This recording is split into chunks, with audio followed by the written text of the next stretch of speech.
দেশনেত্রী বেগম খালেদা জিয়া আজ আমাদের মাঝে নেই, কিন্তু তিনি মানুষের অন্তরে আছেন। গণতন্ত্রের মা হিসেবে তিনি খেতাব পেয়েছেন, প্রতিষ্ঠিত হয়েছেন।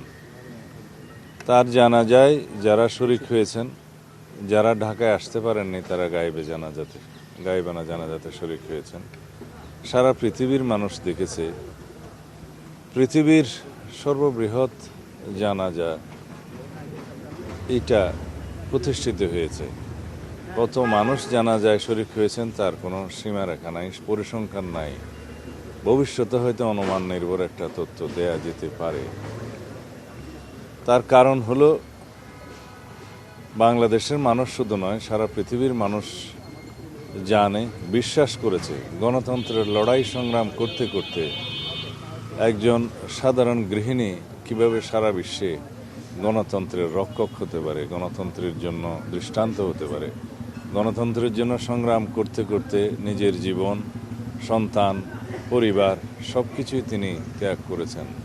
বলতে গেলে এই দেশের জন্য, এই দেশের মানুষের জন্য, এই দেশের মাটির জন্য তার যে টান, তার যে ভালোবাসা, তার যে ভক্তি, তার যে দেশপ্রেম, তার কোনো তুলনা নেই।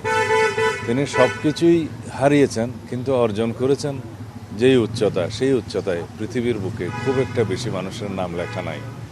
আমরা তার সেই ত্যাগকে, তার সেই অবদানকে, তার সেই দেশপ্রেমকে পাথেয় করেই আমরা সামনের দিনে একটি শক্তিশালী গণতান্ত্রিক বৈষম্যহীন বাংলাদেশ বিনির্মাণের চেষ্টা করতে হবে।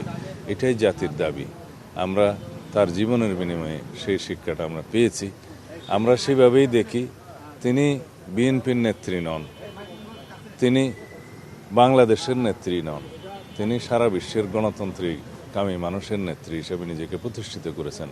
তিনি সব দল মতের ঊর্ধ্বে নিজেকে তুলতে পেরেছেন এবং এদেশের মানুষ, এদেশের সকলেই তাকে সেই মর্যাদায় আসীন করেছেন। এটাই আমাদের জাতীয় জীবনে প্রাপ্তি। অন্যদিকে আমরা তাকে হারালাম, সেই বেদনা, সেই শূন্যতা কখনোই পূরণ হবে না।